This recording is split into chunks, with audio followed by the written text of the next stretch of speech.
Hello everyone, कैसे हैं आप सब। आई होप कि आप सब लोग बहुत अच्छे हैं और हम लोग कैसे हैं वो तो आप लोगों को ऑलरेडी पता चल ही गया है। जी हाँ, 14 अक्टूबर को मैंने एक कम्युनिटी पोस्ट डाल दिया था मेरे यूट्यूब चैनल पे, जो कि आप सब लोगों ने तो देख ही लिया है। दोबारा और बोलने का ज़रूरत भी नहीं है। और सच बोलूँ तो ऐसा बात ना बार बार बोलना अच्छा भी नहीं लग रहा है। तो फिर भी जो सच है उसको तो मान लेना ही पड़ेगा।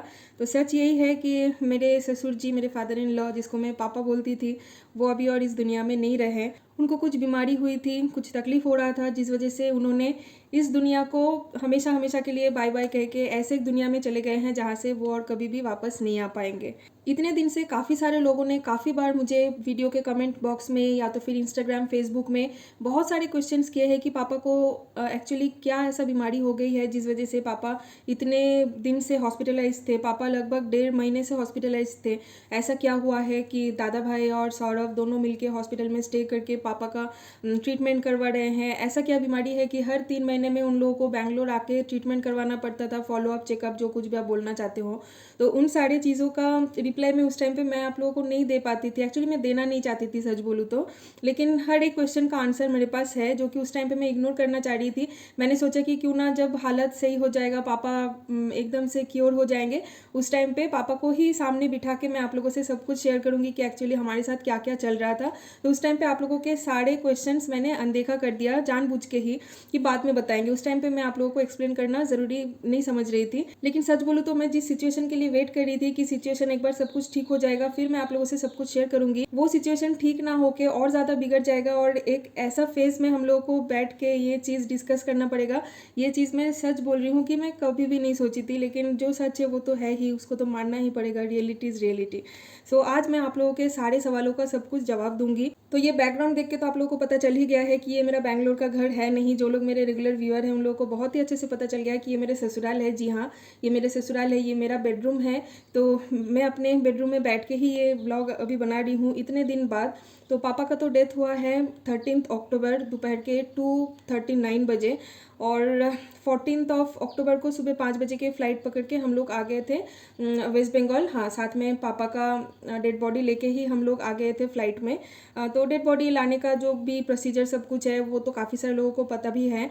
जिन लोगों को नहीं पता है तो इस चीज़ के बारे में मैं बाद में आप लोगों को एक्सप्लेन कर दूंगी, आज नहीं। अभी हम लोग ऑशुच में हैं। आज है डे 6, यानी 6 दिन हो गया है पापा हम लोगों को छोड़ के चले गए हैं। लेकिन स्टिल अभी भी कहीं पे भी मतलब थोड़ा सा ऐसा लग रहा है कि मतलब मान ही नहीं पा रहे हैं इस चीज़ को। लग रहा है कि पापा आसपास ही कहीं पे है, मतलब घर पे ही है, शायद मार्केट गए हैं। कुछ ही देर में आके कॉलिंग बेल बजाएंगे या तो फिर गेट नॉक करेंगे, हम लोग जाके गेट खोलेंगे, पापा अंदर आएंगे। तो अभी तक वैसा वाला ही फीलिंग आ रहा है। तो मैं अभी आप लोगों को बिना टाइम वेस्ट के स्टार्टिंग से ही बता देती हूँ कि एक्चुअली में हुआ क्या था। जो लोग मेरे रेगुलर व्यूअर्स हैं उन लोगों को तो पता ही होगा कि 1.5 साल पहले, जिस टाइम पे हम लोग नोएडा में रहते थे ना, उस टाइम पे 1.5 साल पहले एक बार हम लोग बैंगलोर आए थे बहुत ही इमरजेंसी में। इस टाइम पे पापा का एक छोटा सा ऑपरेशन था। तो उस टाइम पे पापा का यूरिनरी ब्लडर में एक ट्यूमर आ गया था, तो उस चीज़ का ऑपरेशन था। तो उस टाइम पे हम लोग भी नोएडा से बैंगलोर आ गए थे कि ऑपरेशन के टाइम पे पापा के साथ हम लोग एक साथ रहेंगे करके। तो पापा का तो उस टाइम पे बहुत ही अच्छे से ऑपरेशन हो गया था। ट्यूमर को तो डॉक्टर ने निकाल दिया था। फिर डॉक्टर ने बोल दिया था कि अभी सब कुछ सही है, लेकिन हर 3 महीने में आना पड़ेगा पापा को, आके चेकअप फॉलोअप जो कुछ भी है वो सब कुछ करवाना पड़ेगा। तो तब से जाके ही मम्मी पापा हर 3 महीने में बैंगलोर आया करते थे, जस्ट बिकॉज ऑफ पापा के चेकअप के लिए। तो उस टाइम से ही ये हमारा रेगुलर चल रहा था। सिस्टोस्कोपी होता था कभी कभी, और कुछ ट्रीटमेंट होता था, तो पापा और मम्मी हर 3 महीने में आया करते थे। इस बार भी 2 जुलाई को भी सेम ही था। पापा का चेकअप के लिए डेट था 10-12 दिन के बीच में ही। तो मम्मी पापा 2 जुलाई को आ गए थे बैंगलोर। आके पहले ही हमारे घर पे ही आए थे, मतलब डायरेक्ट स्टेशन से हमारे घर आए थे। जिस टाइम पे पीयू के मम्मी पापा बहन भी आए थे ना, उस टाइम का मैं बात कर रही हूँ। तो पीयू के मम्मी पापा बहन वो लोग तो वेस्ट बंगाल वापस चले गए। उसके बाद पापा का जो चेकअप वगैरह का प्रोसीजर जो सब कुछ है वो सब कुछ स्टार्ट हुआ। और उस टाइम पे हम लोगों को अचानक से पता चला कि पापा का जो ट्यूमर 1.5 साल पहले डॉक्टर ने ऑपरेशन किया था, वहीं से कैंसर फॉर्म हो गया है। जी हाँ, मतलब ये हम लोग कभी सोच भी नहीं सकते थे कि पापा के साथ कुछ ऐसा होगा। कैंसर का एक्सपीरियंस तो सभी लोगों का खराब होता है, लेकिन काफ़ी सारे लोगों का कैंसर क्योर भी हो जाता है। तो हम लोग भी एक वही होप लेके पापा का ट्रीटमेंट स्टार्ट किए थे कि शायद एक दिन पापा भी ठीक हो जाएंगे। अच्छे अच्छे हॉस्पिटल में पापा को हम लोग दिखाए। पहले तो अपोलो में पापा का ट्रीटमेंट चल रहा था, फिर वहाँ से पापा का हेल्थ बहुत ही ज़्यादा डिटेरिएट होना स्टार्ट हो गया। तो हम लोग अपोलो से पापा का ट्रीटमेंट बंद करके HCG हॉस्पिटल में हम लोग लेके आ गए, यानी पापा को वहाँ पे शिफ्ट कर दिए। फिर वहाँ पे पापा को उन लोगों ने एडमिशन ले लिया और लगभग 1 महीने के ऊपर, हाँ 1 महीना 5-7 दिन पापा HCG हॉस्पिटल में ही हॉस्पिटलाइज थे, जो कि सौरभ और दादा भाई दोनों मिलके ऑल्टरनेट डेज में रह के हॉस्पिटल में पापा का देखभाल करते थे। तो फिर पापा जाके थोड़ा सा ठीक हो गया, मतलब थोड़ा बेटर के, मतलब ग्राफ थोड़ा ऊपर की तरफ जा रहा था। तो फिर हम लोगों ने डिस्चार्ज करवा के घर लेके आ गए, जो कि मैंने ब्लॉग में आप लोगों से शेयर भी किया था। दुर्गा पूजा के षष्ठी के दिन मोस्ट प्रॉब्ली, जी हाँ षष्ठी के दिन। तो फिर उस दिन तो पापा का तबीयत ठीक ही था। फिर सप्तमी का दिन पापा ठीक ठाक था। अष्टमी के दिन से पापा का दोबारा बहुत ज़्यादा तबीयत ख़राब हो गया था। मैंने ब्लॉग में बताया भी था कि अष्टमी और नवमी के दिन पापा का तबीयत इतना ज़्यादा ख़राब हो गया था कि पापा को हॉस्पिटल ले जाना पड़ा। जी हाँ, तो पापा का ना कैंसर की वजह से किडनी भी इफेक्ट हो गया था, दोनों किडनी, और लिवर भी इफेक्ट हो गया था। मतलब मल्टी ऑर्गन कैप्चर कर लिया था तब तक कैंसर के सेल्स ने। तो पापा बहुत ज़्यादा तकलीफ में थे। मतलब इतना डिटेल्स में मैं शायद आप लोगों को एक्सप्लेन नहीं कर पाऊंगी, क्योंकि वैसे हालत में हम लोग है नहीं, लेकिन पापा बहुत तकलीफ में थे।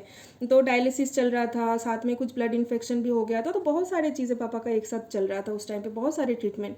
पापा बहुत तकलीफ में थे उस टाइम पे। तो फिर एनीवे सप्तमी के दिन पापा तो ठीक थे। अष्टमी नवमी दोबारा पापा का तबीयत खराब हो गया था, तो रातों रात हॉस्पिटल में ले आना पड़ा। फिर थोड़ी देर रखने के बाद एक डायलिसिस भी हुआ था, फिर उन लोगों ने डिस्चार्ज कर दिया। फिर एकादशी के दिन, यानी दशमी के नेक्स्ट दिन, एकादशी के दिन पापा का तबीयत इतना ज़्यादा खराब हो गया था कि पापा को दोबारा हॉस्पिटलाइज करना पड़ा। और हॉस्पिटल में लगातार 7 से 8 दिन पापा ने फाइट किया हॉस्पिटल के साथ। उसके बाद पापा ने अपना दम तोड़ दिया। जी हाँ, मतलब ये ना बोलते हुए भी मैं, ऐसा लग रहा है कि मैं उस सिचुएशन को दोबारा जी रही हूँ। पापा को इतना तकलीफ में हम लोग शायद इससे पहले कभी भी नहीं देखे थे। बहुत ही तकलीफ के साथ पापा का ये जो लास्ट 1-1.5 महीना था ना, बहुत तकलीफ के साथ पापा ने गुजारे हैं। तो अभी मैं ले चलती हूँ उस दिन में, जिस दिन पापा का एक्चुअली डेथ हो गया था। उस दिन तो सुबह के टाइम पे हम लोगों को कुछ भी नहीं पता था, जैसे नॉर्मल सुबह होता है बाकी के हर एक दिन के सुबह की तरह ही उस दिन का सुबह ही था। उस दिन सौरभ का बारी था हॉस्पिटल में पापा के साथ नाइट स्टे करना। तो सौरभ एज यूजुअल पापा के साथ रात के टाइम पे हॉस्पिटल में ही थे। मैं घर पे अकेली थी। उस दिन भी मैंने कुछ व्लॉग नहीं बनाया था, तो मैंने सोचा सुबह के टाइम पे मैं व्लॉग बनाऊंगी। तो मैं सो रही थी और उस टाइम पे सुबह का लगभग टाइम हो रहा था 5:45 से 6 के बीच। बैंगलोर में ना सनराइज थोड़ी सी लेट होती है। तो उस टाइम पे मुझे सौरभ ने कॉल किया, बोला कि तुम फटाफट से नींद से उठ जाओ और घर का जो भी काम वाम है दीदी को बुला लो, जल्दी से काम वाम खत्म करके तुम हॉस्पिटल आ जाओ, पापा का तबीयत बहुत ही ज़्यादा ख़राब है। डॉक्टर ने पिछले रात को ही सौरभ को बोल दिया था कि पापा को वेंटिलेशन में डालने के लिए, तो बहुत ही क्रिटिकल था। तो ये सब कुछ सुन के तो और मेरा नींद आई नहीं। तो मैं उठ गई बेड से और मैं चली गई बालकनी में। बालकनी में मैं खड़े होकर सनराइज देखी काफ़ी दिन बाद। नीचे यूनिवर्सिटी के प्लेग्राउंड में सारे बच्चे खेल रहे थे, यूनिवर्सिटी के स्टूडेंट्स। तो उन लोगों को थोड़ी देर देख के मैं अपना माइंड फ्रेश की। उसके बाद मैंने सोचा कि थोड़ा सा हेयर ऑयलिंग कर लेती हूँ, काफ़ी दिन से हेयर ऑयलिंग नहीं करना हुआ था, तो मैंने हेयर ऑयलिंग भी किया। उसके बाद मैंने सोचा कि काफ़ी दिन से कपड़ा भी नहीं धोना हुआ था, बहुत सारा कपड़ा जम गया था, तो कपड़ा उपड़ा भी थोड़ा सा धो लेते हैं। वॉशिंग मशीन में मैंने सारा कपड़ा डाल दिया और वो धुलने के लिए मैंने छोड़ दिया। फिर मैंने ब्रश वगैरह किया और इतने में ही अचानक से पता नहीं इलेक्ट्रिसिटी चला गया, तो वॉशिंग मशीन काम करना बंद कर दिया था। इतने में ही दीदी भी आ गई थी काम करने के लिए। तो मैंने दीदी को बोला कि दीदी आप सारे कपड़े को ना उठा के एक बाल्टी में भर के आप बाथरूम में लेके जाओ, बाथरूम में थोड़ा सा जल्दी जल्दी आप वॉश कर दो, क्योंकि मुझे तुरंत हॉस्पिटल के लिए निकल जाना है। तो दीदी ने सारे कपड़े को वॉशिंग मशीन से निकाल के बाल्टी में लेके वॉशरूम में चले गए। वहाँ पे दीदी सब कुछ कपड़ा उपड़ा धोना स्टार्ट कर दिए और बालकनी का हालत तो आप लोग देख ही पा रहे हैं, कितना पानी पानी एकदम से हो गया है। एनीवेज, तो फिर घर का सब कुछ काम वाम खत्म हो गया। उसके बाद मैंने अच्छे से शैम्पू वैम्पू करके नहा लिया, थोड़ा सा ब्रेकफास्ट भी मैंने कर लिया, मैगी बनाया, मैगी वैगी बना के मैंने खा लिया। उसके बाद हमारा एक जो भाई है ना सौरभ का, जो भिक्के माँ है उनका बेटा करम, तो उसने मुझे फ़ोन किया कि भाभी मैं आपके घर के आसपास ही हूँ, मैं आपके घर पे आता हूँ और मैं और आप दोनों मिलके हॉस्पिटल चलेंगे क्योंकि अंकल का तबीयत ख़राब है। तो मैंने बोला ठीक है आ जाओ। तो वो फिर हमारे घर पे आ गया, तो हम दोनों मिलके फिर हॉस्पिटल के लिए निकल गए। और उसके बाद से मैं कुछ ब्लॉग बना ही नहीं पाई हॉस्पिटल में जाके। जब मैं पापा को आईसीयू में गई देखने के लिए, तो उस टाइम पे देखा पापा का हालत बहुत ही ज़्यादा ख़राब है, जो कि मैं एक्सप्लेन नहीं कर पाऊंगी बिल्कुल भी। तो फिर पापा को देख के आने के बाद ऊपर एक जो रूम था जहाँ पे सौरभ या तो फिर दादा भाई स्टे करते थे, उस रूम में हम लोग बैठे रहे। और लगभग 3 बजे के आसपास सौरभ ने कॉल किया कि डॉक्टर ने बुलाया है सौरभ को, तो दादा भाई को डॉक्टर के वहाँ पे भेजने के लिए। सौरभ ऑलरेडी डॉक्टर के साथ ही था, तो दादा भाई भी बहुत भागते भागते डॉक्टर के वहाँ पे गए और फिर 10 मिनट बाद वापस आए। यानी हमारे रूम में आने के बाद दादा भाई ने बोला कि पापा और नहीं रहे। पापा 10-15 मिनट पहले ही हम सबको छोड़ के चले गए हैं। और ये सुन के ना मैं क्या ही बोलूँ आप लोगों को, एकदम से ऐसा लगा कि आसमान टूट पड़ा है हमारे ऊपर। रोना धोना तो वहीं पे हमारा सब कुछ स्टार्ट हो गया था। मतलब जो आप लोग इमेजिन कर ही पा रहे हैं, बहुत ही गंदा सिचुएशन था उस टाइम पे। एनीवेज उसके बाद हम लोग गए आईसीयू में पापा को देखने के लिए। डॉक्टर ने बोला कि उनके बॉडी को मॉर्ग में शिफ्ट कर देंगे, तो उससे पहले आके जो लोग पापा को देखना चाहते हैं देख सकते हैं। तो हम लोग गए, पापा को देखे एक बार, लास्ट बार के लिए। उसके बाद जो सब कुछ फॉर्मेलिटीज़ था, जैसे कि मैंने आप लोगों को बोला डेड बॉडी शिफ्ट करने के लिए जो सब कुछ भी प्रोसीजर होता है, लोकल पुलिस स्टेशन में इन्फॉर्म करना, ये वो, तो वो सब कुछ दादा भाई और सौरभ का एक दोस्त है ना, शांतनु भैया, आप लोगों ने काफ़ी टाइम व्लॉग में देखे हैं। शांतनु भैया काफ़ी हेल्प किया है उस टाइम पे हमारा। तो शांतनु भैया भी आए थे उस दिन पापा को देखने के लिए, तो वो भी हमारे साथ ही थे। तो सब लोग मिलके सब कुछ प्रोसीजर कंप्लीट कर लिया है और तुरंत हम लोगों ने टिकट बना लिया था फ्लाइट का। नेक्स्ट दिन अर्ली मॉर्निंग 5 बजे हमारा फ्लाइट था और हम लोग कोलकाता लैंड हो गए सुबह के 7:30 बजे। फिर वहाँ से गाड़ी और एम्बुलेंस में पापा को हम लोग लेके यहाँ पे आ गए, यानी हमारा जो ससुराल है यहाँ पे। और आने के बाद जो बाकी का क्रियाक्रम जो सब कुछ होता है, बर्निंग प्रोसेस एंड ऑल, तो वो सब कुछ हो गया। और उसके बाद से मैं और कुछ भी व्लॉग बना ही नहीं पाई, क्योंकि घर पे भी इतना सारा लोग था, मूड भी सही नहीं था। तो आप समझ ही सकते हो कि किस हालत से हम लोग गुजरे हैं। तो इसीलिए मैंने सोचा कि काफ़ी दिन हो गया है, काफ़ी सारे क्वेश्चंस आप लोगों के मन में हैं, और साइड बाय साइड आप लोग भी कहीं ना कहीं मुझे इतना ज़्यादा प्यार करते हैं, मुझे, सौरभ को, हमारे फैमिली को, स्पेशली पापा को, कि आप लोग के अंदर भी वो एक क्यूरियसिटी होगा कि क्या हुआ था अचानक से, क्यों इतना अच्छा इंसान, हंसता खेलता इंसान ऐसे अचानक से इस दुनिया को छोड़ के चले गए। तो मैंने सोचा कि क्यों ना आज एक व्लॉग बना के आप लोगों को सब कुछ प्रेजेंट कर देती हूँ, सब क्वेरी आप लोगों का क्लियर कर देती हूँ। इसके बाद मैं दोबारा कब व्लॉग बना पाऊंगी, आई रियली डोंट नो। 2 जुलाई को जब मम्मी पापा वेस्ट बंगाल से बैंगलोर आए थे ना, पापा के ट्रीटमेंट के पर्पस के हिसाब से, उस टाइम पे भी पापा का तबीयत बहुत ही अच्छा था। आप लोगों ने तो व्लॉग में देखा ही था पापा को। हाँ, बस पापा बीच बीच में बोलते थे कि बहुत ज़्यादा एसिडिटी, गैस का प्रॉब्लम हो रहा था। और जब मैंने नोटिस किया कि पापा का खाने का क्वांटिटी जो है वो बहुत ही कम हो गया था, मतलब हाफ से भी हाफ है। जाए, सॉरी वीडियो में कट आ गया है। एक्चुअली सौरभ भी आज से ही ऑफिस के लिए लॉगिन किया है, क्योंकि इतने दिन से वो छुट्टी में था, और कितने दिन ही वो छुट्टी में रहे हैं ना, ऑफिस का काम भी तो करना है। तो अभी वो नॉक कर रहा था, इसलिए वो मेरे पीछे इधर ही बैठी है। तो हाय करो। उसका भी मैं और नहीं दिखा रही हूँ, क्योंकि वो अभी बिना टी शर्ट का है, क्योंकि अभी तो इस टाइम पे ऑशूज के टाइम पे टी शर्ट वगैरह कुछ पहन नहीं पाएगा। तो नीचे जो धोती काइंड ऑफ होता है ना, वही पहना हुआ है, और साथ में एक छोटा सा कंबल का, आसन बोलते हैं बंगाली में, उसको ही लेके घूमना पड़ता है। तो अभी वैसा हालत में है, विदाउट टी शर्ट रहना पड़ता है इस टाइम पे। तो सौरभ भी इसीलिए थोड़ा सा वरीड है कि अगर ऑफिस का कुछ वीडियो कॉल में मीटिंग वगैरह होगा तो मैं कैसे अटेंड करूँगी, क्योंकि हमारे इस ऑशूज के रिचुअल्स के हिसाब से अभी वो कुछ भी कलरफुल कपड़ा नहीं पहन पाएगा। हमारा तो एक्चुअली चलो फिर भी थोड़ा सा ठीक है, लेकिन मेरे मायके में ऐसा कपड़ा पहनने का रिचुअल्स है नहीं। मेरे मायके में जब भी किसी का डेथ होता है ना, तो उनके डॉटर इन लॉ, उनको लाल पर सादा साड़ी पहनना होता है, यानी वाइट साड़ी रेड कलर का पाड़ के साथ। तो हमारे इधर ये वाला रिचुअल है नहीं। पुराना कोई भी सूती छापा साड़ी हम लोग पहन सकते हैं। तो ये मेरी मम्मी का साड़ी है। जिस दिन हम लोग यहाँ पे आए हैं 14 अक्टूबर को, उस दिन मेरी मम्मी और बहन भी आई थी पापा को लास्ट बार एक बार देखने के लिए, मतलब बर्निंग प्रोसीजर सब कुछ कंप्लीट होने से पहले। तो वो लोग आए थे, तो आके मुझे 2-3 साड़ी और पेटीकोट, ब्लाउज सब कुछ दे के गए हैं। तो वही मैं पहन रही हूँ। तो मम्मी 2 दिन थे, उसके बाद वो लोग भी चले गए हैं। दोबारा आएंगे जिस दिन श्राद्ध शांति का काम होगा, उससे पहले दोबारा मेरे मम्मी, बहन, पापा सब लोग आएंगे। मेरे पापा ने भी छुट्टी के लिए एप्लीकेशन दे दिए हैं, पापा भी आ रहे हैं। एनीवेज, जो मैं बोल रही थी, सॉरी फॉर द इंटरप्शन। तो उस टाइम पे मैंने देखा कि पापा का खाने का जो टेस्ट है ना, वो काफ़ी हद तक चला गया था। मतलब कुछ भी टेस्ट नहीं मिल रहा था।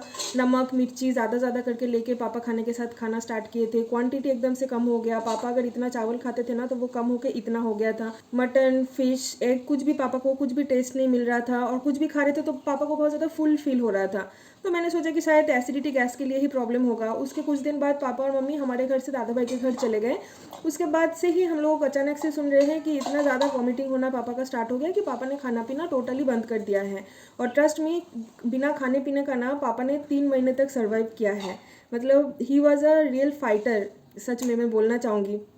फिर हम लोग तो बीच बीच में जैसे सैटरडे संडे को हम लोग भैया के घर आना जाना करते थे पापा को देखने के लिए, लेकिन मैं कभी भी व्लॉग में वो सब कुछ आप लोगों से शेयर नहीं करती थी। इसका रीज़न यही था कि बिना खाना पीना कर करके ना पापा का हेल्थ इतना ज़्यादा ख़राब हो गया था, पापा इतना ज़्यादा वीक पड़ गए थे, चेहरा चेंज होना स्टार्ट हो गया था, वेट लॉस हो गया था इतना ज़्यादा, बस कुछ ही दिन में, कि वैसे हालत में मैं आप लोगों को और पापा को मतलब मैं दिखाई नहीं सकती थी। वैसे हालत में मैं पापा को कैमरे के सामने अगर ले आती ना, तो आप लोग फॉर श्योर आप लोग पहचान नहीं पाते थे कि ये वही पापा है जिनको आप लोग वीडियो में हंसता खेलता देखते आए हैं, वही पापा ये है, मतलब आप लोग पहचान नहीं पाते थे।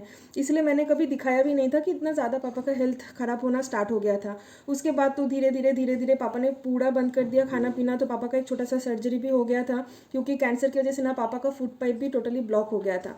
तो यहाँ पे पेट के यहाँ पे एक छोटा सा ऑपरेशन करके वहाँ पे एक पाइप डाला गया था, तो वहाँ से ही लिक्विड खाना दिया जाता था, एक दिन में 2-3 बार ऐसे कुछ। तो पापा वैसे ही पूरा लिक्विड में ही जी रहे थे। तो धीरे धीरे तो वो भी मतलब पापा ने ऑलमोस्ट छोड़ ही दिया। जैसे जैसे कैंसर पूरा कैप्चर हो गया बॉडी में, धीरे धीरे पापा ने सब कुछ छोड़ दिया। एक्चुअली कैंसर काफ़ी लोगों का ट्रीट करने के बाद क्योर हो जाता है, लेकिन पापा के लिए इतना टाइम ही नहीं मिला था। पापा का जो कैंसर था, मेडिकल टर्म में इसको क्या कहते हैं, मेटास्टेसिस ना, हाँ मेटास्टेसिस बोलते हैं। यानी वो पूरा उस टाइम पे स्प्रेड हो चुका था, तो ट्रीटमेंट के लिए इतना ज़्यादा मौका नहीं मिला था। नहीं तो फिर सौरभ ने, दादा भाई ने, मम्मी ने, सब ने सोचा था, हम सब ने सोचा था इनफैक्ट कि पापा को हम लोग मुंबई टाटा मेमोरियल लेके जाएंगे cancer hospital, Kolkata Tata memorial लेके आएंगे। लेकिन पापा उस टाइम पे और ट्रैवल करने के हालत में थे ही नहीं। तो और कुछ भी हम लोग मतलब और कर ही नहीं पाए। बैंगलोर से ही हम लोग ने ट्रीटमेंट स्टार्ट कर दिया था। वैसे बैंगलोर भी ट्रीटमेंट के लिए तो बहुत ही अच्छा जगह है ना, हाँ बहुत ही अच्छा फैसिलिटी वगैरह सब कुछ है। तो यही सोच के हम लोगों ने तैयार किया था कि ठीक है चलो बैंगलोर से ही फिर ट्रीटमेंट स्टार्ट कर देते हैं, पापा सही हो जाएंगे। तो HCG हॉस्पिटल जो है ना, वो भी कैंसर स्पेशलिटी हॉस्पिटल ही है। तो वहाँ पर हम लोगों ने डाला था। उसका भी सर्वाइवल रेट काफ़ी अच्छा था। तो एनीवेज, जो नसीब में रहता है वही होता है। इतना सब कुछ करने के बावजूद भी हम लोग उनको बचा नहीं पाए। ये हमारा बदनसीब है कि पापा जैसे इतने भले, इतना क्या बोलते हैं बंगाली में बोलते हैं ना, सौत मानुष, मतलब इतना काइंड हार्टेड, इतना लॉयल, इतने अच्छे इंसान हमारे साथ और नहीं रहे, हम लोग उनको बचा नहीं पाए। तो ये एक अफसोस तो हमारा पूरा जीवन ही रह जाएगा। एनीवेज चलिए, यही रियलिटी है। तो इतना ही आज आप लोगों से मुझे शेयर करना था। तो ससुराल में जैसे अभी मैं हूँ, तो इस टाइम पे हमारा ऑशूज में हम लोगों को पूरा दिन साड़ी वाड़ी यही सब कुछ पहन के ही हमारा ये जो रिचुअल्स है ये हम लोगों को मेंटेन करना होता है। जैसे कि कुछ भी गोल्डन ज्वेलरी हम लोग नहीं पहन सकते हैं। तो देखिए ईयररिंग्स, नोज पिन, चेन और हाथ का भी जो सब कुछ बैंगल्स वगैरह गोल्ड का था, तो सब कुछ हम लोगों ने उतार दिया है। ये जो नॉर्मल, इसको शाखा बोलते हैं ना, नॉर्मल शाखा, तो ये ही अभी हम लोग कुछ दिन से पहने हैं। और जो सब कुछ बाकी का क्रियाक्रम जो सब कुछ है वो सब कुछ तो हमारा चल ही रहा है। तो चलिए नेक्स्ट पता नहीं, शायद सब कुछ सिचुएशन एक बार ठीक हो जाएगा, हमारे यहाँ पे श्राद्ध शांति का काम सब कुछ हो जाएगा, उसके बाद ही शायद मैं दोबारा व्लॉग बनाऊंगी। तो आज के लिए इतना ही। आई होप कि आप सब लोगों ने पापा के लिए बहुत सारा प्रे किया है कि उनके आत्मा को शांति मिले। और हाँ, हमारे फैमिली के लिए भी बहुत सारा प्रे करना, ताकि हम लोग भी इस सिचुएशन से बहुत ही जल्द ओवरकम करके आ जाए और आप लोगों के सामने पहले की तरह अच्छा व्लॉग ले आ पाए, फैमिली को संभाल पाए, हम लोग मतलब अपने खुद को हम लोग संभाल पाए। यही सब कुछ आप लोगों से शेयर करना था। प्लीज़ प्लीज़ प्लीज़ सपोर्ट करना। और व्लॉग रेगुलर बेसिस पे मैं नहीं डाल पा रही हूँ, इसका मतलब ये नहीं है कि कभी भी नहीं डालूंगी, ऐसा नहीं है। एक बार थोड़ा सब कुछ हम लोग संभाल लें, उसके बाद आप लोगों के सामने पहले की तरह हाजिर हो जाएंगे। चलिए बहुत बहुत बहुत ज़्यादा आप सब लोग अपना ध्यान रखना। चलिए बाय बाय।